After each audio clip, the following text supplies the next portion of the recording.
So, good evening, everyone. Today's lecture would be on Can laws alone fight corruption? This is a brainstorming session 2011 के अंदर ये आपका CFF exam में आ चुका है. Can laws alone fight corruption? अगर मैं इसके अलावा दूसरे तरीके से इसको रीफ्रेज करूं, समझना, रीफ्रेज करूं मैं इसको कि corruption is an endemic problem in India. क्या क्या लिखा मैंने? Corruption is an endemic problem in India. ठीक है, इस तरह से क्वेश्चन हो गया. घबराना नहीं है, क्वेश्चन करप्शन के ऊपर ही है, लेकिन आप देखोगे ये है असर्टिव स्टेटमेंट. इससे नीचे वाली जो स्टेटमेंट है, can laws alone fight corruption, ये क्वेश्चन मार्क है. क्वेश्चन मार्क है मतलब डिबेटेबल है, पूछना चाहता है क्या सिर्फ लॉज काफी हैं फाइट करने के लिए करप्शन से, या कुछ और भी चीज है ऐसी जिसको हम आप देखेंगे जिसकी मदद से हम करप्शन को कम कर सके. ये इंपॉर्टेंट आप देखोगे इसके अंदर, ये चाहता है एग्जामिनर हमसे, पूछना चाहता है क्वेश्चन मार्क लिख के. ठीक है, अच्छा. तो corruption is an endemic problem in India. इसमें जो मटेरियल मैं डिस्कस करूंगा, इससे आप ये वाला क्वेश्चन भी बना सकते हो. Corruption is an endemic problem in India, ये भी आप सोल्व कर सकते हो. बहुत इंपॉर्टेंट. इसमें आप देखोगे डेटा है, सारी चीजें हैं, गवर्नमेंट ने क्या स्टेप लिए हैं, क्या स्टेप्स नहीं लिए हैं.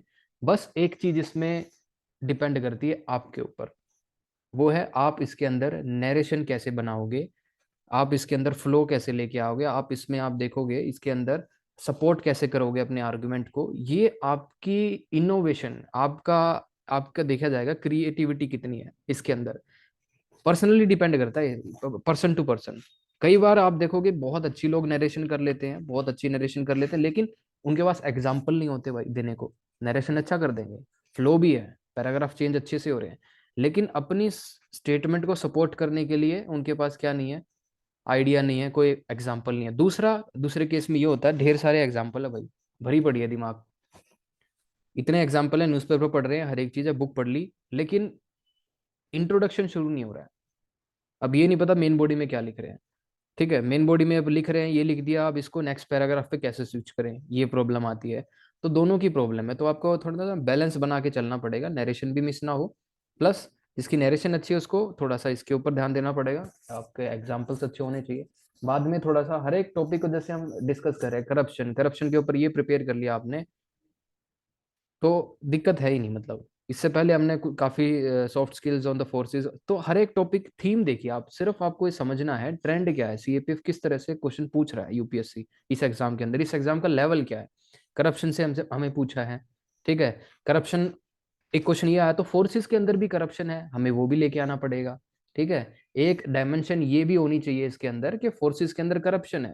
आई टॉक अबाउट कि इंडिया के फेमस करप्शन केसेस कौन कौन से थे, वो भी हम इसके अंदर बात करेंगे, कि कारगिल वॉर के बाद जो कोफर जो स्कैम हुआ था, वो भी हम डिस्कस करेंगे. ठीक है, तो अब हम शुरू करते हैं. उसके बाद मैं देखो सबसे पहले थोड़ा सा करप्शन के बारे में डिफाइन करूंगा, फिर मैं आपसे कुछ चीजें पूछूंगा कि इंडिया के फेमस केसेस करप्शन के, उसके बाद गवर्नमेंट ने क्या स्टेप्स लिए हैं. ठीक है, उसके बाद हम देखेंगे कुछ लॉ बनाए हैं, लॉ के अलावा क्या हो सकता था, कि करप्शन को कैसे हैंडल कर सकते हैं. हम इसमें बात कर सकते हैं मौर्यन पीरियड की, हम इसमें बात कर सकते हैं कौटिल्य का अर्थशास्त्र की, हम इसमें बात कर सकते हैं आपके अभी रिसेंट टाइम की, जैसे Santhanam committee on the corruption, आप देखोगे प्रिवेंशन ऑन करप्शन.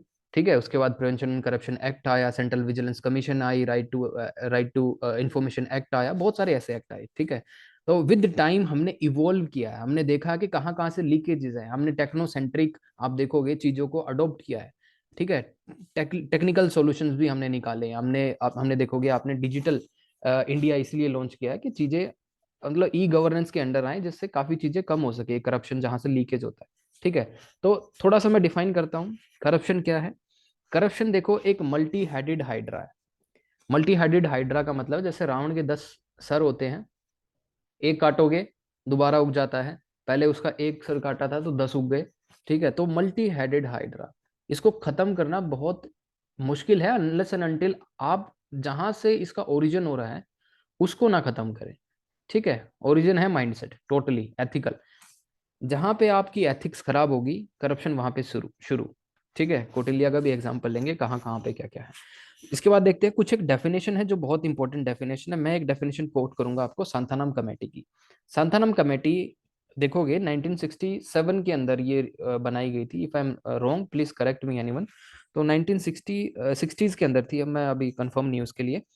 तो उन्होंने कहा था एनी एक्शन और failure to take action in the performance of duty by a government servant for some advantage is called as corruption. इसकी सिंपलेस्ट फॉर्म आप use कर सकते हैं, it is defined as the use of public power for private profit in a way that constitutes breach of law. Next definition है, it implies the exploitation of one's official position for one's own interest at the cost of public good. ठीक है, तो ये सभी इसकी होगी definition. Definition में कोई कमी नहीं है। अब सिर्फ आपसे बात करनी है कि कहाँ कहाँ पे आपने करप्शन केसेस देखे हैं, इंडिया के फेमस करप्शन केसेस। प्लीज सभी पार्टिसिपेट करना, जो भी आपको लगता है कि करप्शन तो यार बहुत ऐसा मुद्दा है कि सबको इसके बारे में नॉलेज होनी चाहिए। ठीक है ना, फेमस केसेस। अगर कोई बोल नहीं पाएगा तो प्लीज चैट सेक्शन में लिख देना, famous cases of sir to corruption. Victim sir full case. हाँ प्लीज, कैन यू रिफ्रेश, दोबारा बोलोगे एक बार। Two two G victim case sir, और coal excellent, mine. Excellent. 2G, 2G scam. ठीक है, 2G स्पेक्ट्रम स्कैम। ओके, अगर year भी याद है तो मेंशन करना। उसके बाद yes, somebody has said DLF land grab case. Yes, excellent, DLF case. एक आपने और बोला था इसमें कोल एलोकेशन। ठीक है, coal allocation scam, Agusta Westland. Yes Manjeet, Agusta Westland में आपको बता दूं ये एक चॉपर है। ठीक है, एक हेलीकॉप्टर है बेसिकली फॉर द वीआईपीज के लिए। ठीक है, वीआईपीज को इधर उधर जाना पड़ता है तो इसका यूज करते हैं वो। एक हो गया हमारा कोल एलोकेशन, ये हो गया डीएलएफ लैंड ग्रैब केस, ये हो गया। बहुत कंट्रोवर्सी थी डीएलएफ को लेके तो। और बताइए।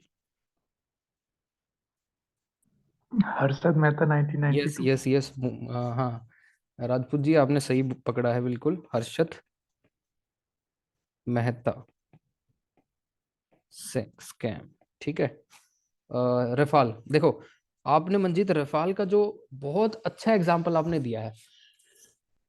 रफाल वाला केस मैं कहूंगा आपको लेके आना चाहिए था, लेकिन सुप्रीम कोर्ट के पास ये केस गया। सुप्रीम कोर्ट के पास ये केस गया, सुप्रीम कोर्ट ने इसको पूरा इन्वेस्टिगेट किया, अल्टीमेटली सुप्रीम कोर्ट ने इस केस को क्लीन चिट दे दी। ठीक है, तो इसका हम एग्जांपल ये देंगे कि we basically needs a responsible media और रिस्पॉन्सिबल ऑपोजिशन। ठीक है, ये नहीं कि आप बिना बात के कोई केसेस लेके आओ। Rafale, it hurts our national interest. आप देखोगे उस टाइम पे जो फ्रांस के साथ हमारे रिलेशनशिप है ना, बहुत ये खराब तो नहीं हुए थे, बट उसमें थोड़ा सा स्क्रिमिशेस आप देखोगे कि उसकी गवर्नमेंट, फ्रांस की गवर्नमेंट को भी इसके अंदर लेके आया जा रहा था, और जो मिडिल मैन था और जो कंपनी जिन्होंने ये दिया था हमें, तो सबके ऊपर एलिगेशन लगे। अगर आपके ऊपर कोई एलिगेशन लगाता है ऐसे इलीगल ग्राफ्ट का कि ये किकबैक्स का, ये सभी चीजों का, तो उससे प्रॉब्लम क्या होती है कि next time nobody is going to deal with you. Deal नहीं होती है, ऐसे इंपॉर्टेंट डील नहीं होती है। उन्हें देखता है कि इंटरनली इनकी पॉलिटिक्स इतनी स्ट्रांग नहीं है, यहाँ पे पब्लिक ओपिनियन ठीक ठाक नहीं है, क्यों करना है इनके साथ बिजनेस, वहां भी उनकी पॉलिटिक्स को खतरा हो सकता है। तो आपने जो रफाल वाला लिया है, yes, that particular question can be directly वो वाली स्टेटमेंट हम इंट्रोडक्शन के अंदर डाल सकते हैं कि रिसेंटली यस LIC स्कैम। दीपक बिल्कुल डालेंगे LIC स्कैम। तो जो रफाल से ना मैं शुरुआत कर सकता हूँ, और शुरुआत ऐसे करूंगा उसके साथ ही कि the recent controversy with respect to the Rafale deal was emerged, and the Supreme Court intervened in that and gave a clean chit to that particular case. ठीक है, no kickbacks or the cases of corruption has been found in that particular case। इस तरह से आप इसको introduce कर सकते हो। मैंने थोड़ा बड़ा बोल दिया, इसको थोड़ा सा छोटा करके हम बोल सकते हैं। इससे लगेगा हाँ करंट अफेयर का नॉलेज है, प्लस चीजें इसने अच्छी तरह से इसमें डाल दी। ठीक है, और बताइए। LIC स्कैम हो गया, हर्षद मेहता स्कैम हो गया। हम्म, ठीक है, स्कैम बहुत हो गए, कोई दिक्कत नहीं है। अब मुझे चाहिए इसमें सॉल्यूशन। कॉमनवेल्थ, अरे दक्ष आपने तो बहुत इंपॉर्टेंट एग्जांपल दिया है, CWG, कॉमनवेल्थ गेम्स। ये तो मदर ऑफ ऑल आप देखोगे करप्शन है। बहुत इसमें 70,000 करोड़, 70,000 करोड़ सेंट्रल देखोगे इसमें कंट्रोलर एंड ऑडिटर जनरल जब ये ऑडिट किया उसमें देखा कि चीजों को ना 10 गुना, पंखे जो थे वहां पे, टेबल फैन या फिर ऐसे फैन थे, वो पता नहीं कितने 30-30 हजार में खरीदे गए एक फैन। ठीक है। तो आप देखो उसकी कॉस्ट एग्जैजरेट करके खरीदे गई चीजें, और इसमें ये पाया गया कि सीडब्ल्यूजी में 70 हजार में से आधा भी खर्च नहीं हुआ। जो चीजें थी 35 हजार करोड़ का सामान आया मैक्सिमम, बाकी 35 हजार करोड़ कहाँ गए? This is a big question, बहुत बड़ा क्वेश्चन। उस टाइम हम बहुत खुश हो रहे थे कि इंडिया के अंदर पहली बार कॉमनवेल्थ गेम्स हुए 2012 के दौरान। और उस टाइम हमने देखा कॉमनवेल्थ गेम्स बहुत इंपॉर्टेंट, वो उस टाइम पे पीरियड था। सभी लोग इसके इसमें देखोगे दिल्ली के अंदर स्पेशल लेन बनी, वहां से जो उनको स्पेशल एस्कॉर्ट किया गया स्टेडियम्स तक जो प्लेयर्स थे। बहुत मतलब इंपॉर्टेंट इवेंट था हमारे, आप देखोगे इंडिया के हिस्ट्री में CWG गेम्स। ओलंपिक कराना अभी भी हमारा सपना है कि इंडिया के अंदर ओलंपिक हो। ठीक है। अच्छा, तो CWG scam, Commonwealth game scam, LIC scam हो गया। अच्छा, अब इसके अंदर हम बात करेंगे, कोई क्वेश्चन है तो पूछो। हम्म। अब हम बात करते हैं steps taken by government, steps taken by government to fight corruption. बताइए फटाफट। Sir RTI. हाँ, इंपॉर्टेंट एग्जांपल RTI। उसके अलावा RTI से होता क्या है, देखो थोड़ा सा डिस्कस करेंगे। राइट टू इंफॉर्मेशन एक्ट 2005 ना, राइट टू इंफॉर्मेशन एक्ट। ठीक है। राइट टू इन्फॉर्मेशन एक्ट आया 2005 के अंदर, अमेंडमेंट भी किया गया राइट टू इन्फॉर्मेशन एक्ट क्या अभी रिसेंटली। तो राइट टू इन्फॉर्मेशन एक्ट में आप क्या बनाते हो, you basically hold government accountable. तो मेक गवर्नमेंट अकाउंटेबल, गवर्नमेंट को आप अकाउंटेबल बनाओगे। कैसे? With access to information, access to information. Information आपके पास है तो आप क्या है क्वेश्चन कर सकते हो, आप पूछ सकते हो कि इतना पैसा कहाँ लगा, आपने कैसे उसको यूज किया।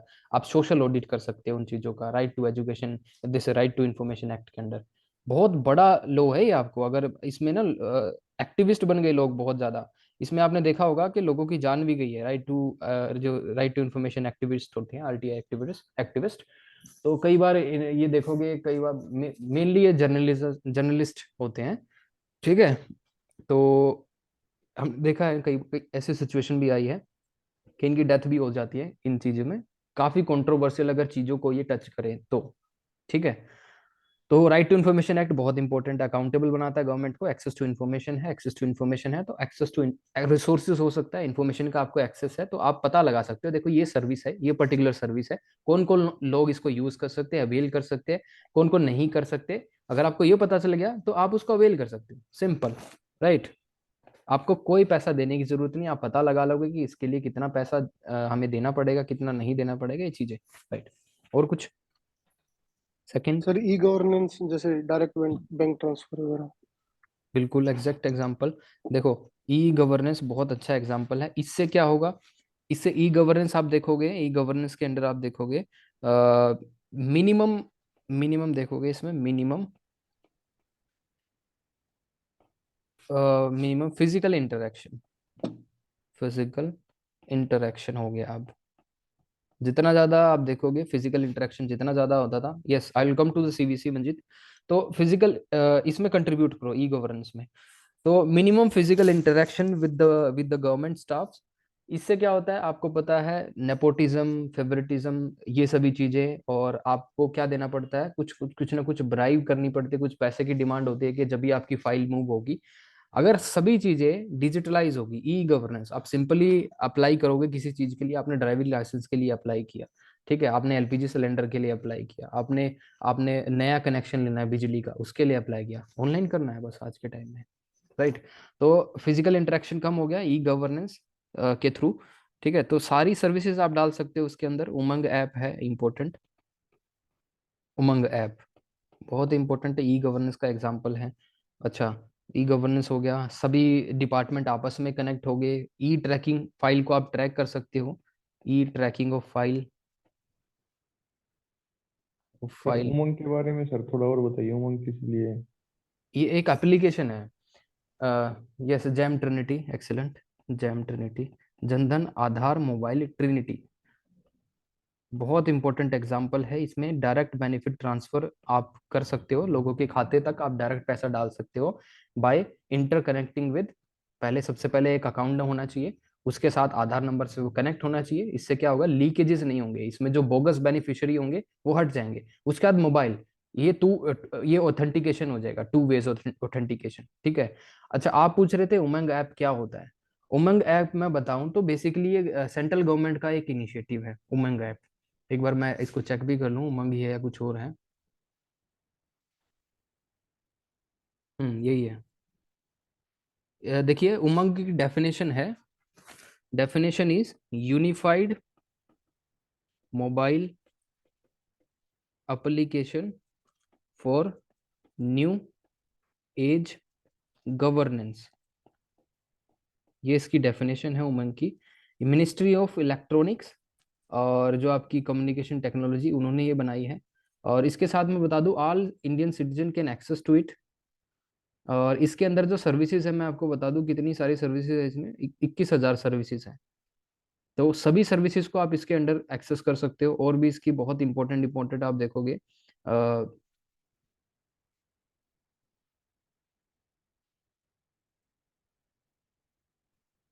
ओके, यस, जीईएम, वैशाखा आपने बहुत अच्छा एग्जांपल दिया है। देखो मैं उमंग ऐप खोल रहा था, वही हैंग होगी मेरे से तो, ठीक है। ओके, तो आपने बोला है GEM, government e market place. GEM, government e market place, इसमें क्या है, गवर्नमेंट ई मार्केट प्लेस के अंदर आप ऑनलाइन टेंडर दे सकते हो, ठीक है। ऑनलाइन टेंडरिंग प्रोसेस है, ठीक है, प्रोसेस है। प्लस टेंडरिंग प्रोसेस के साथ इसमें और क्या है, प्रोक्योरमेंट, ठीक है। सपोज करो आपको क्या करना है, आपको बेंच लेने हैं, आप सरकारी स्कूल के क्या हो, प्रिंसिपल हो, आपको बेंच लेने हैं, तो इसमें क्या होता है, फेवरेटिज्म कर सकते हो आप, ठीक है। इसमें क्या कर सकते हो आप, प्राइसेस को एस्केलेट कर सकते हो, राइज कर सकते हो। जो बेंच आपको 500 रुपये मिल सकता है, आप उसको 2,000 रेट भी दिखा सकते हो, ठीक है, कि ये वाला डीलर है इतने में दे रहा है। लेकिन आप गवर्नमेंट ई जो मार्केट प्लेस है, यहाँ पे आपको ऑप्शन लगाना है, ढेर सारे आपको मिलेंगे, बीड करेंगे आपके लिए टेंडर के लिए, अरे 500 छोड़ो सर, हम आपको 400 में प्रोवाइड करेंगे, ठीक है। उससे पैसा बचेगा, सिस्टम के अंदर एफिशिएंसी आएगी, ट्रांसपेरेंसी आएगी, कितनी अच्छी चीज है, ठीक है। हेल्दी कंपटीशन होगा। तो इसमें प्रोक्योरमेंट भी आप कर सकते, procurement, right, government e market place. अच्छा, उसके अलावा और बताइए, बहुत अच्छे एग्जाम्पल दे रहे हो आप, बस कनेक्ट करना है थोड़ा थोड़ा और। सर इलेक्ट्रोल रिफॉर्म लिख सकते हैं, जैसे कैश डोनेशन को कम कर दिया था पीछे 20,000 से 2,000 के करीब। ठीक है, क्योंकि देखो इसका सोर्स क्या है करप्शन का, आप देखोगे छोटे मोटे करप्शन से। ब्लैक हाँ, ब्लैक मनी सर 20 है सर, 2 लाख कुछ। 2 लाख आप बोल रहे हो कि हम्म, इलेक्ट्रोल जो बॉन्ड है, इलेक्ट्रोल बॉन्ड ना, cash donation sir. Cash donation, ठीक है। हाँ, तो ये एक इम्पोर्टेंट फैक्टर है जो आपने बोला है। तो अब इसमें हम पॉलिटिकल फंडिंग लिखेंगे। पॉलिटिकल फंडिंग को हम कैसे कम कर सकते हैं, एक सेपरेट हेडिंग होगी, political funding. Political funding 20 lakh crore ना, या 20,000 करोड़? 20 लाख था सर। 20 लाख बहुत हो गया नंबर तो। 20 लाख नहीं सर, 2 लाख था, 2 लाख से 2,000 कर दिया था, ठीक है, हाँ ऐसा ही कुछ था यार। हाँ हाँ, समझ गया मैं, जो उसमें हम एक इलेक्ट्रल बॉन्ड को हम खरीद सकते हैं ना, वो, हाँ सर हाँ, हाँ। 2,000 से शुरू होगा। 2,000 से ये आपका जाता है 20 लाख तक, पता नहीं मैं एग्जैक्ट नंबर नहीं, पर ये हम देख लेंगे, लाखों में जाता है ये, ठीक है। 20 लाख से फिर 10,000, फिर ऐसे ऐसे करके 1 लाख, फिर 10 लाख, ये ऐसे ऐसे जाता है, ठीक है। तो इसका कोई हम इन्फिनिटी डाल देते हैं फिलहाल तो पॉलिटिकल फंडिंग, उसके लिए हमने इलेक्टोरल बॉन्ड लेके आए, इलेक्टोरल बॉन्ड स्कीम। देखो मैं तो इसको थोड़ा सा एक्सप्लेन करते हैं इस इशू को। पॉलिटिकल फंडिंग कैसे करप्शन बढ़ाती है, सिंपल सी बात है यार। पॉलिटिक्स में आप जितना पैसा लगाओगे, जब आप डोनेशन दोगे, ठीक है, डोनेशन कहाँ से आता है, बिग हाउसेस से आता है, बिग कॉरपोरेट हाउसेस। ये एक एक सर्कल है, एक विशियस साइकिल है, समझना इसको। तो आपको फंडिंग कहाँ से मिलेगी, फंडिंग आपको मिलेगी बिग कॉरपोरेट हाउसेस से, बिग कॉरपोरेट हाउसेस, ये आपको फंडिंग दे रहे हैं, ठीक है। किसको दे रहे हैं, पॉलिटिकल पार्टीज को, पॉलिटिकल पार्टीज, पॉलिटिकल पार्टीज क्या है फिर पावर में आने के बाद? They are the decision makers. Decision makers, decision makers किस तरह के कि गवर्नमेंट के अंदर आप देखोगे देश को किस तरफ लेके जाना है, क्या पॉलिसी बनानी है, किन को ज्यादा आप देखोगे रिलैक्सेशन दोगे, किन को नहीं रिलैक्सेशन दोगे। आपको आप किसी भी कॉर्पोरेट हाउसेस को आप बता सकते हो कि आने वाले टाइम पे टैक्स रेट कम होने वाले हैं, ये ज्यादा बढ़ने वाले हैं, इस हिसाब से इस एरिया के अंदर यहाँ से बाईपास पास होने वाला है, ठीक है, यहाँ पे ये कंस्ट्रक्शन होने वाली है, उस लैंड के पर्टिकुलर आप देखोगे उसके प्राइसेस बढ़ने वाले हैं। ये सभी जो ये जो सेंसिटिव इंफॉर्मेशन है, ठीक है, आप इनके साथ शेयर कर देते हो और यहाँ से प्रॉफिट ये बना जाते हैं। आम लोगों तक कुछ पहुंचता नहीं, उनको पता ही नहीं क्या चल रहा है, ठीक है। तो ये फंडिंग का ही एक पूरा इशू है, फंडिंग से ही इलेक्शन जीते जाते हैं। विदाउट फंडिंग आप देख लो, आप खुद ही सोच लो, आप मैं चलें यहाँ पे राजनीति करने, ठीक है, यूथ इन पॉलिटिक्स बहुत ऐसे आते हैं इसके ऊपर, यूथ इन पॉलिटिक्स, यूथ होना चाहिए। अल्टीमेटली यूथ आप देखोगे, ठीक है, आज के टाइम में सोशल मीडिया है, सोशल मीडिया से आप इन्फ्लुएंस कर सकते हो, लेकिन सोशल मीडिया पे भी आपको कुछ ना कुछ एडवर्टीजमेंट के लिए आपको पैसा लगाना पड़ता है। रेवोल्यूशन हो गया तो अलग ही बात है कि इस तरह का कोई रेवोल्यूशन हो गया, लोग सब पागल हो गए हैं, ठीक है, सबको ये दिख रहा है कि चेंज ऑफ गवर्नमेंट करना है, एंटी इनकम्बेंसी हो गई है, हमें दूसरी गवर्नमेंट चाहिए, तो अलग बात है, एक रेवोल्यूशन टाइप कुछ आ गया। Otherwise it is very difficult कि आप बिना पैसे के, बिना मसल पावर के, बिना मनी पावर के आप इलेक्शन जीत जाओ। हर कोई गांधी नहीं आज के टाइम में, हर कोई अन्ना हजारे नहीं है, ऐसी छवि नहीं है, तो it is very difficult to sustain this big elections. उसके लिए आपको फंडिंग चाहिएगी, आपको बिग कॉर्पोरेट हाउसेस से सपोर्ट चाहिएगा, या फिर और कोई भी क्रिमिनल एलिमेंट्स। यार क्रिमिनल एलिमेंट्स एंटर करते हैं फिर पॉलिटिक्स के अंदर। आपको पता है टिकट किसको मिलती है? टिकट उसी को मिलेगी जिसको लगेगा इस पर्टिकुलर पार्टी को देखो ये सीट निकाल सकता है, इरिस्पेक्टिव उसके पास क्या क्रिमिनल चार्जेस है, उसके पीछे क्या हिस्ट्री है, क्या उसके आप देखोगे क्रिमिनल इंसिडेंट्स हैं, क्या क्या चीजें हैं, बट उनको सीट चाहिए, पावर में आना है, ठीक है। ऐसे क्या होता है, उस एरिया के अंदर जो दबंग लोग हैं उनको सीट दे दी जाती है, पैसा है, उनको पता है कि ये पैसा वैसा पब्लिक में बांट के they will get you seat. वो होने के बाद फिर आप देखोगे ultimately they will do the corruption, ठीक है, उनका आप देखोगे कैरेक्टर अच्छा नहीं है तो करप्शन होने ही वाला है। तो हर एक चीज इंटरकनेक्टेड है इसमें, तो डिसीजन मेकर, इनकी decision making power will be compromised, ठीक है। अगेन ये सारी आपकी विशियस साइकिल बन जाती है। तो पॉलिटिकल फंडिंग को आप सोचोगे इस तरह से भी काम करती है। और बताइए इसके अंदर।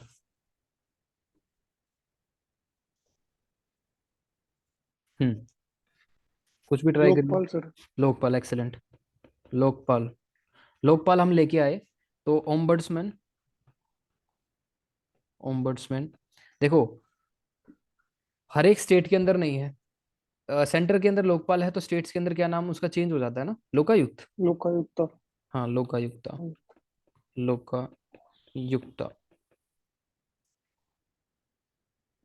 लोकपाल आप देखोगे इसके अंडर इनकी जो पावर है to do the basically investigation, किन किन को ये अपने अंडर लेके आ सकते हैं? प्राइम मिनिस्टर है क्या इसके अंदर? प्राइम मिनिस्टर के अगेंस्ट कोई चार्ज है तो लोकपाल क्या उसको इन्वेस्टिगेट कर सकता है? दिस इज अ क्वेश्चन, मैंने बहुत पहले पढ़ा था, अभी मुझे याद नहीं है। तो पीएम तक का शायद इनका जो देखोगे इन्फ्लुएंस है, पीएम तक के अगेंस्ट कोई मुझे आई am not sure, but PM को लेके कंट्रोवर्सी थी कि पीएम को बाहर क्यों रखा गया है, पीएम बाहर है, ठीक है। तो ये था कि प्राइम मिनिस्टर साहब भी इसके अंडर आने चाहिए, उनके अगेंस्ट कोई चार्जेस हैं ऐसे कुछ है तो उनको उनके अगेंस्ट कोई इन्वेस्टिगेट कर सकते हैं। लेकिन उन्होंने बोला कि ये it is against basically stability of the government के अगेंस्ट है, हमें प्राइम मिनिस्टर को तो इसके मतलब इससे बाहर रखना ही होगा।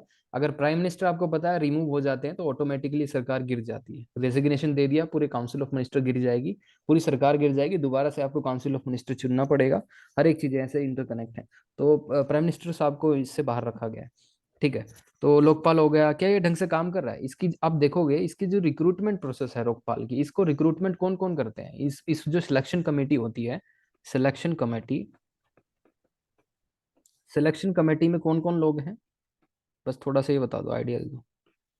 पीएम होंगे no doubt, plus chief justice of India, उसके अलावा चीफ जस्टिस ऑफ इंडिया, क्या इसमें लीडर ऑफ ऑपोजिशन होगा? हाँ लीडर ऑफ ऑपोजिशन होगा। और बताइए और कोई भी है क्या इसके अलावा?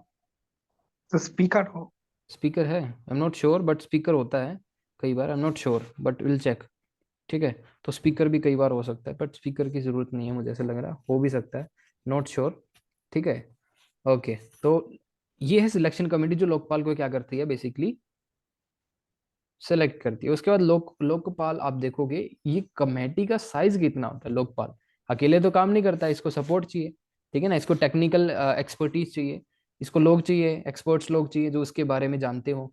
यह संकेत इसमें सर ये प्रेसिडेंट कंसल्टेंट लेता है, chief justice of India, speaker और chairman of Rajya Sabha. Chairman of Rajya Sabha, PM नहीं है ना इसमें? नहीं, स्पीकर ऑफ लोकसभा और chief justice of India, PM सबसे कंसल्ट करके लेता है। पीएम सबसे कंसल्ट करता है ना, हाँ, तो पीएम भी हो गया ना फिर, या प्रेसिडेंट, प्रेसिडेंट या पीएम? प्रेसिडेंट। प्रेसिडेंट, अच्छा ठीक है, तो president will consult. Okay,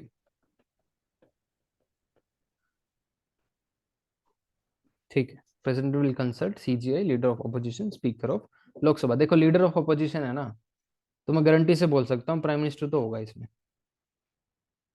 leader of opposition का क्या काम है जब तक प्राइम मिनिस्टर नहीं होगा? लीडर ऑफ अपोजिशन नहीं है sir, speaker of Lok Sabha and chairman of Rajya Sabha.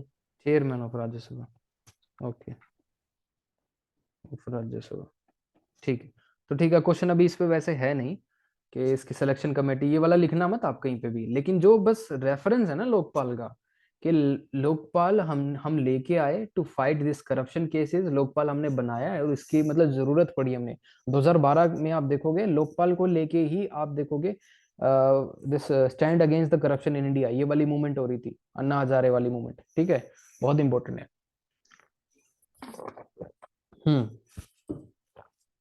अब लोकपाल हो गया, इसके अलावा और बताओ, बताइए। Sir prevention of corruption act. ये लो हो गया हमारे पास, प्रिवेंशन, ये हो गया हमारा लो, तो वैसे लोकायुक्ता एक्ट भी है, तो प्रिवेंशन टू करप्शन एक्ट,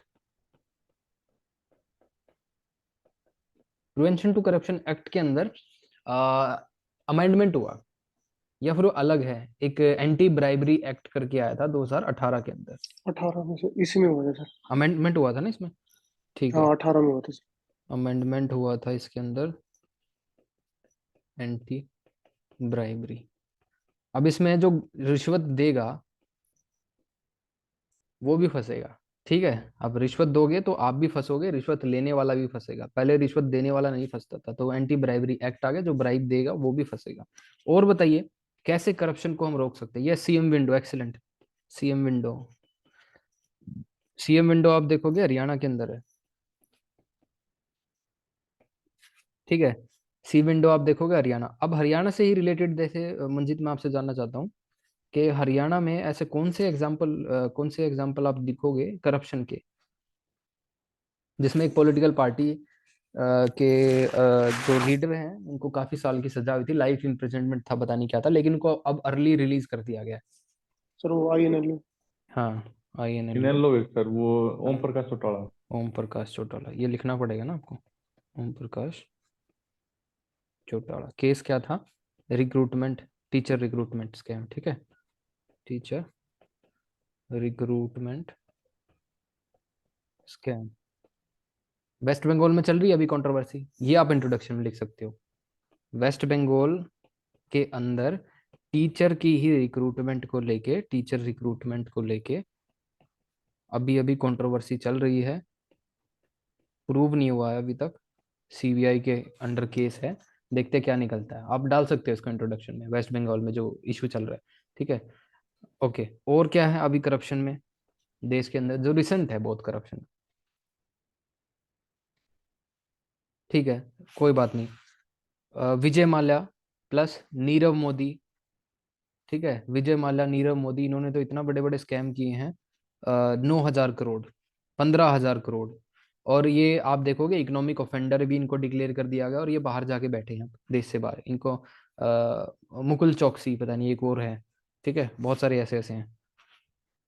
अच्छा, ये हो गया, अब दोबारा से आते हैं क्या क्या सॉल्यूशन हम कर सकते हैं। सीएम विंडो हो गया, सीएम विंडो के अंदर अब क्या करते हो, एप्लीकेशन लगाते हो, एप्लीकेशन ऑनलाइन ही आप डाल देते हो कोई भी आपका जो ग्रीवांस है, तो ये क्या है, ग्रीवांस रिड्रेसल मैकेनिज्म है, grievance redressal. Yes Manjeet. Sir जैसे ये भी हो सकता है कि हम मतलब वो फैसिलिटी की कमी से या फिर इनिशिएटिव की कमी से करप्शन करते हैं, हम्म तो उनको ज्यादा फैसिलिटी प्रोवाइड कर सकते हैं जिससे हम्म उनका माइंड चेंज हो जाए। ठीक है, बेटर इंसेंटिव्स दे सकते हैं हम उसको, better sir incentives to protection of whistle blowers ऐसा भी आया था कुछ। विसल ब्लोअर एक्ट हो जाएगा, बहुत अच्छा है, विसल ब्लोअर एक्ट। देखो विसल ब्लोअर एक्ट, ये देखो सबके दिमाग में नहीं आता है विसल ब्लोअर एक्ट, आपने बोल दिया है। और लोगों को मतलब मैं बताऊंगा इसके अंदर क्या सेंसिटिविटी है, विसल ब्लोअर एक्ट के अंदर इतना आसान नहीं है विसल बजाना। ठीक है, लोगों ने विसल बजाई है और वो फंस के रह गए इसमें।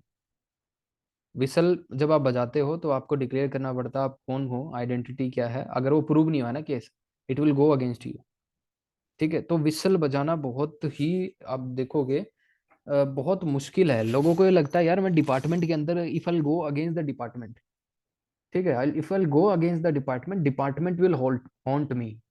सरकार के खिलाफ आप जाओगे एकदम से, हायर आप देखोगे ऑफिशियल्स भी अगर इसमें इन्वॉल्व होंगे तो। विसल बजाई थी बीएसएफ में जो यादव, क्या नाम उनका, खाने को लेके, रेस्टिगेटेड, रेस्टिगेटेड तो क्या करूंगा, टर्मिनेटेड। ठीक है, तो टर्मिनेटेड कर दी, टर्मिनेशन कर दिया सर्विसेज का।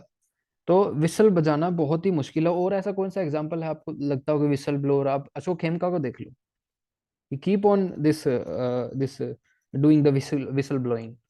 कितने रिक्रू अब उन्होंने देखोगे ट्रांसफर उन्होंने झेली अभी तक, more than 25 transfers, 50 transfers in the period of 25 52 sir, years, 52। 52 transfers in the period of 25 to 26 years of services. ठीक है, 6 महीने में उनका पता है उनको यहाँ से जाना है। ठीक है, तो whistle blower act, although it's a very good act, amendment हुआ है विसल ब्लोअर एक्ट में 2020 में, नहीं 20 में नहीं, पता नहीं 18-19 में कुछ हुआ है। 14 में होता सर। 14 के बाद भी हुआ है शायद, नहीं। ठीक है, ठीक है, विसल ब्लोअर में थोड़ा और चेंज आया था मुझे ऐसा लगा। ठीक है, 2014 में तो हुआ था।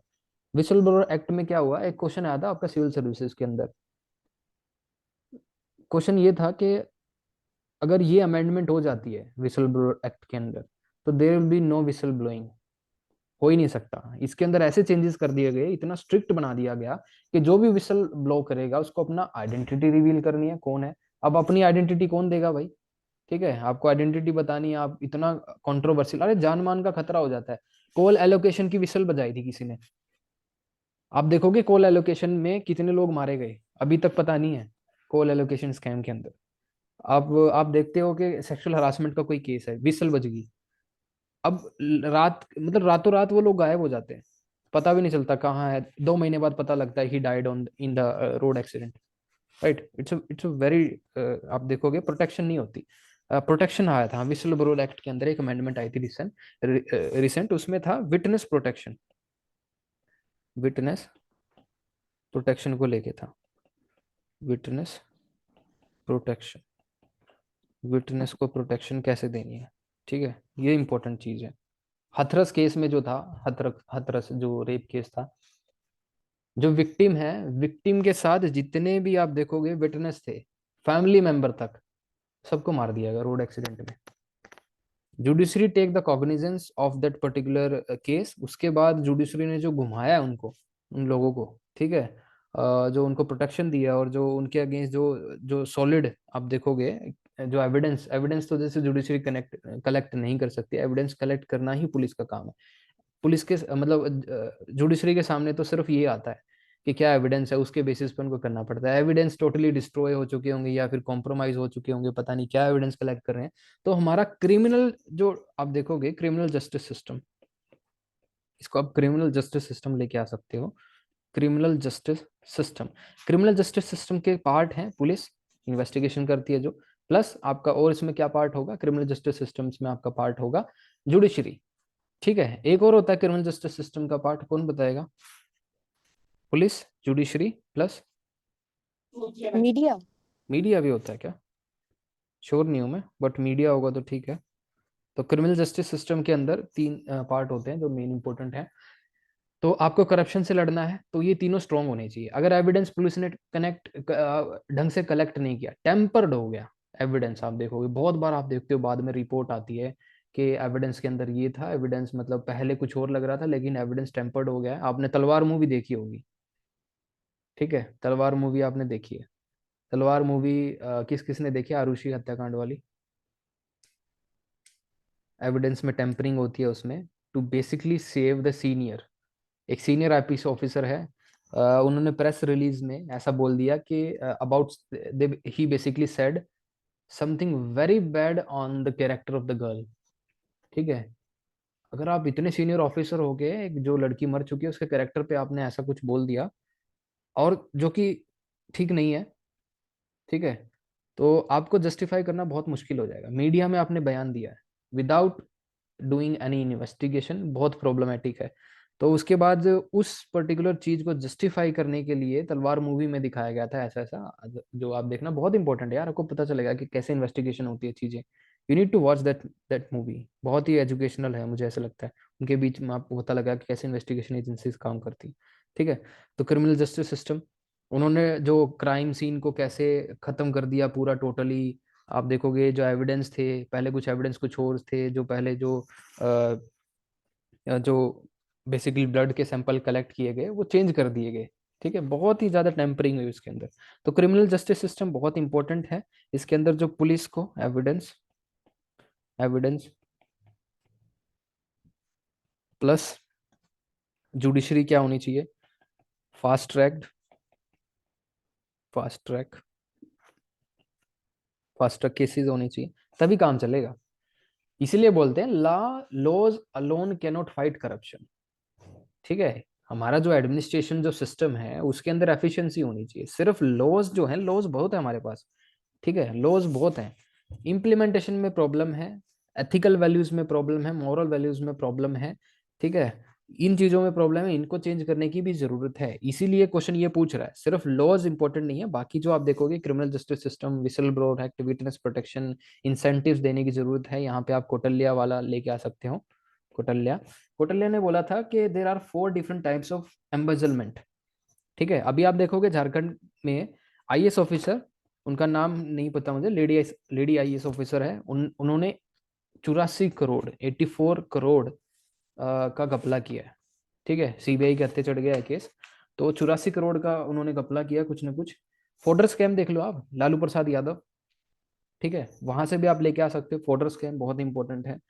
तो डिफरेंट 4 टाइप्स ऑफ एम्बेंजलमेंट मैं बताता हूँ जो कौटिल्य ने डिक्लेयर किया था। पहला है ब्राइबरी, दूसरा ग्राफ्ट, तीसरा फेवरेटिज्म, चौथा फ्रॉड, और लास्ट है आपका manipulation of prices of commodity, inflation in the salaries paid, theft in different departments of the government. तो उन्होंने 40, it is not 4, it is 40 different types of corruption, 40 तरह के हैं। अच्छा, तो ये है कौटिल्य का अर्थशास्त्र, इसमें इन्होंने लिखा है। तो आप इसमें और बेटर इंसेंटिव्स, फिर ये कौटिल्य की जो इनकी एडमिनिस्ट्रेशन की आप देखोगे, इन्होंने जो दिया था इसके अंदर, जो भी रिकमेंडेशन जो दी थी, अशोका ने उसको क्या किया, इम्प्लीमेंट किया। तो Kautilya's recommendation implemented by Ashoka, right, ठीक है, इम्प्लीमेंट कर दिया। मुगल पीरियड के दौरान कितना ज्यादा करप्शन था, ब्रिटिशर्स के टाइम पे कितना ज्यादा करप्शन था, दस्तक को लेके, ठीक है, वहां पे दस्तक का मिसयूज हो रहा था, आपको पता है। उसके बाद क्या वहां पे आप देखोगे बंगाल के अंदर, आपको पता है क्या क्या इंसिडेंट हुए, कौन कौन से। एक तो वन पर्टिकुलर इंसिडेंट वाज, मुझे मतलब उनके नाम भी भूल गया। प्लासी टू पार्टीशन जो एक बुक है, तो battle of Plassey, battle of Buxar, ये सभी चीजें हुई, ठीक ना। तो मिस यूज ऑफ दस्तक जब होने लगा तो वहां पे जो एडमिनिस्ट्रेशन था उनको पसंद नहीं आया, ठीक है, सिराजुद्दौला एंड ऑल दिस, ये सभी चीजें आप लिख सकते हो। Okay, now coming back to the solutions, और क्या सॉल्यूशन हो सकते हैं? Sir transfer at regular intervals. Controversial है, आर्मी में तो होता है, पूरी यूनिट की यूनिट यस सर, ट्रांसफर होती है। Internal scrutiny. हाँ, तो आप बोल सकते हो internal, internal scrutiny, screw scrutiny हो सकता है, transfer, timely transfer, timely transfers, ये हो सकता है, टाइमली ट्रांसफर्स होने चाहिए, इंटरनल स्क्रूटिनी होनी चाहिए, annual confidential report, annual confidential report. Government ने एक नया प्लान शुरू किया था, मुझे अभी याद आया, 360 डिग्री अप्रेजल। ठीक है, 360 डिग्री अप्रेजल, 360 डिग्री अप्रेजल में आप देखोगे, सर्च करना आप खुद ब खुद, 360 डिग्री अप्रेजल के अंदर there are number of parameters, बहुत से पैरामीटर्स हैं, आप देखोगे इसके अंदर कौन कौन से पैरामीटर्स हैं एक पर्टिकुलर चीज को जज करने के लिए। एक एफिशिएंसी देखोगे, आप परफॉर्मेंस देखोगे, आईएएस ऑफिसर या कोई भी हो गया 360, मतलब उनको प्रमोशन चाहिए आने वाले टाइम पे, इनको देखा जाएगा ना सर्विस रिकॉर्ड है क्या। ठीक है, उनका सर्विस रिकॉर्ड देखेंगे कि आप इंटेलिजेंस देखोगे आईबी की, ठीक है, इंटेलिजेंस ब्यूरो देखेगा कि इसके पर्टिकुलर क्या कोई इंटेलिजेंस है, कहीं पे इसने वो ली है, घूस ली है, कहीं पे ली है, कहीं नहीं ली है। ठीक है, 360 डिग्री अप्रेजल है, कहाँ कहाँ पे इन्होंने अच्छा काम किया हर एक चीज का, ये इंपॉर्टेंट है, इंटरनल सिक्योरिटी सिक्रूटिनी के अंदर आता है। ठीक है, अच्छा एग्जाम्पल था आपका, टाइमली ट्रांसफर होना चाहिए, एनुअल कॉन्फिडेंस रिपोर्ट। ओके, और बताइए। सर कौटिल्य का लिख सकते हैं, जैसे उसने हाँ, कहा था कि humiliation of corrupt officials in public, लिख के कहा था। Humiliation of corrupt officials, humiliation of, हाँ मतलब डेटरेंस क्रिएट करना है, ह्यूमिलिएशन ऑफ करप्ट ऑफिसर्स। आज के टाइम में नहीं होता, वैसे है ना, यूपी गवर्नमेंट ने क्या किया था, यूपी गवर्नमेंट छोड़ो, टाइमली मतलब उनको जबरदस्ती ट्रांसफर कौन किस किस को दिया था, एक तो डीजीपी यूपी के, उसको ट्रांसफर रिटायरमेंट दे दिया था जबरदस्ती, एक दो ऑफिशियल और थे जिनको आप देखोगे अर्ली रिटायरमेंट दे दी गई थी, उनको देखा कि उनका सर्विस रिकॉर्ड देखा, यार काम तो करते नहीं कुछ भी, तो ह्यूमिलेशन ऑफ करप्ट ऑफिसर और अर्ली रिटायरमेंट। एक और चीज मुझे याद आई है, रिटायरमेंट, जैसे 360 डिग्री अप्रेजल है, उसमें सॉल्यूशन है, एक कर्मयोगी नाम से सुना आपने स्कीम, कर्मयोगी, कर्मयोगी बहुत इंपॉर्टेंट स्कीम है, कर्मयोगी प्रोग्राम बोलूंगा मैं इसको, स्कीम तो है नहीं है, प्रोग्राम, सर्च करना कर्मयोगी प्रोग्राम के अंदर जितने भी ब्यूरोक्रेट्स हैं, ब्यूरोक्रेट्स को बेसिकली क्या करने की कोशिश की गई है, सेंसिटाइज करने की जरूरत है। देखो उनकी टाइमली ट्रेनिंग, ठीक है, उनको एथिकल आप देखोगे एजुकेशन प्रोवाइड करने की कोशिश हो रही है कर्मयोगी के अंदर, ये सभी चीजें कि आपकी ड्यूटी भाई ये है, आपका कर्तव्य ये है, आपको ये चीज करनी है, तो बहुत इंपॉर्टेंट है कर्मयोगी प्रोग्राम। ये भी आप लिख सकते हो कि सिर्फ laws only cannot fight corruption, इस तरह की भी चीजें हैं, सेंसिटिविटी आपको फैलानी पड़ेगी, सेंसिटाइजेशन करना पड़ेगा, awareness generation among this bureaucracy के अंदर, तब ये काम हो सकते हैं, करप्शन जैसी चीजें कम हो सकती है। ओके, और बताइए। ठीक है, बहुत हो गया, वाइंड अप करते हैं।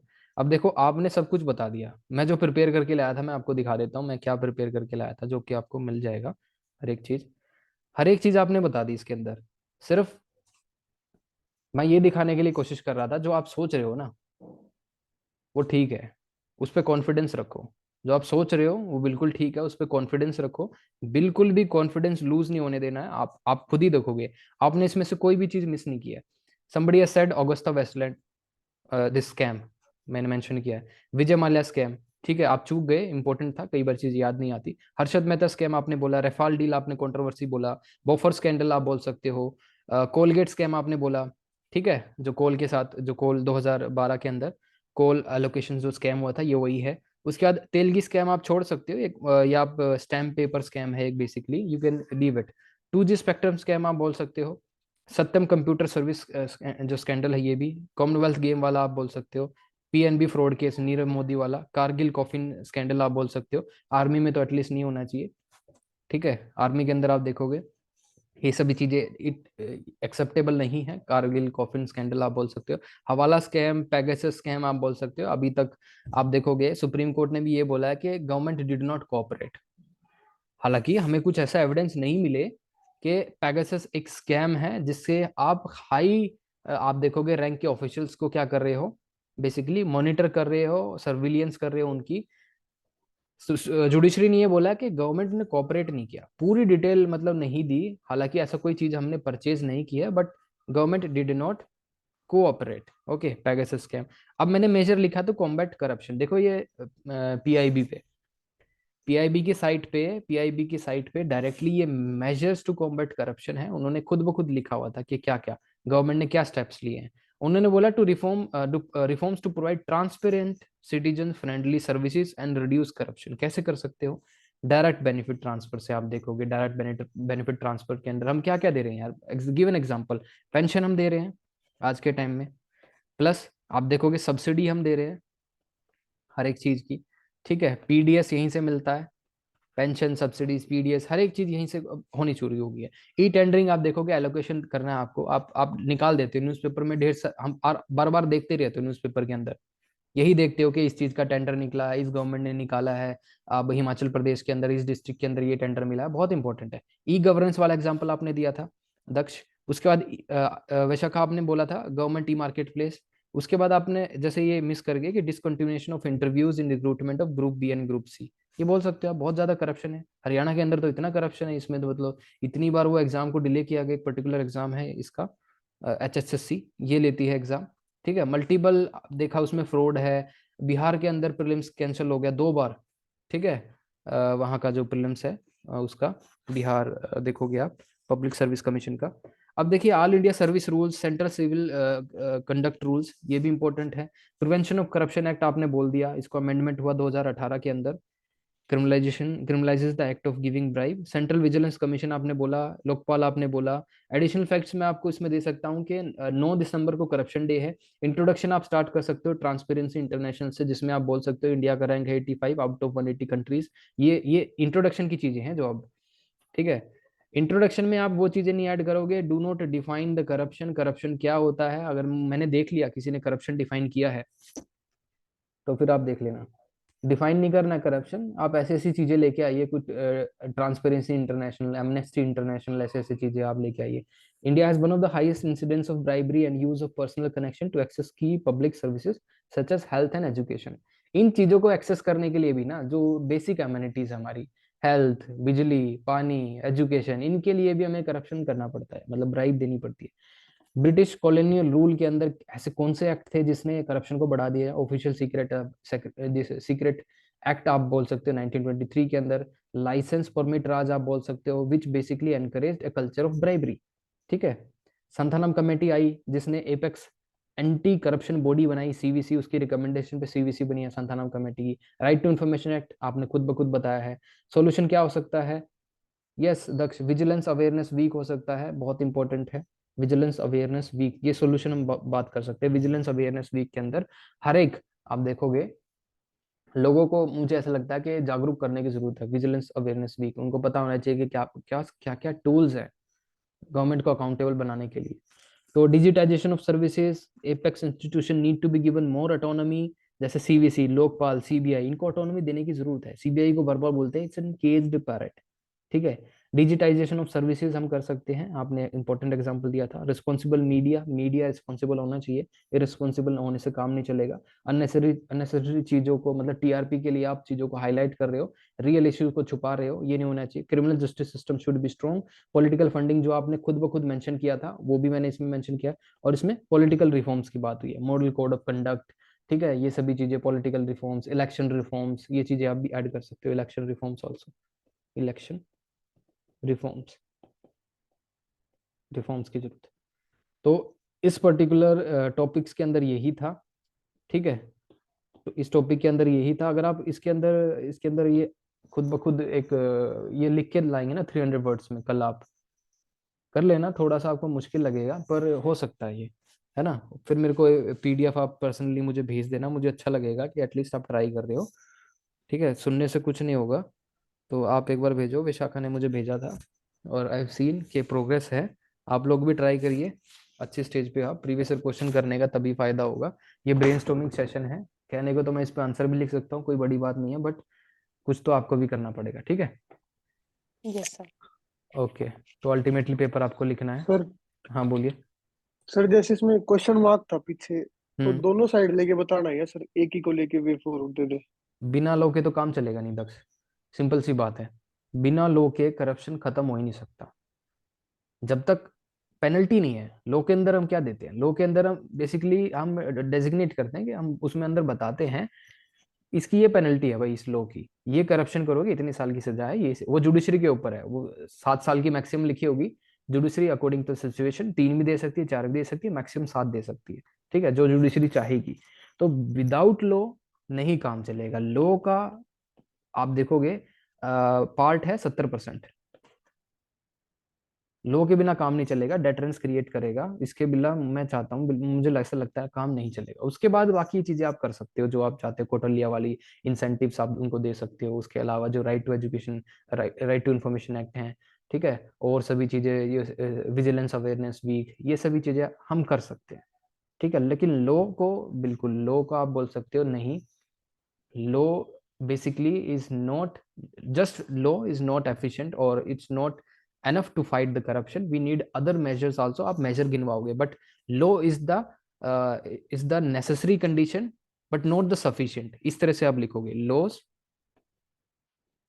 are the necessary, जब कंक्लूड करोगे आप, necessary but not the sufficient to fight corruption. इसके बाद आप लिखोगे क्या वो चीजें और होनी चाहिए जिससे हम क्या कर सकते हैं, इस चीज को, इससे करप्शन से हम छुटकारा पा सकते हैं, ठीक है। वो चीजें हमने डिस्कस कर ली है, क्या वो चीजें हैं, ठीक है, बहुत सारी ऐसी। तो और कोई क्वेश्चन हो तो बताइए।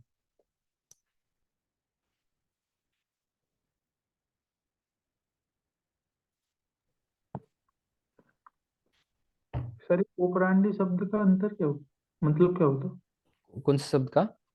ओपरांडी लिखा था। ओपरांडी, मोडस ऑपरेंडी, हाँ। वो है standard operating procedure. Modus operandi उसका मतलब यही है, ऑपरेशन में जो आता है, मतलब स्टैंडर्ड, मोडस ऑपरेंडी का मतलब है स्टैंडर्ड ऑपरेटिंग प्रोसीजर।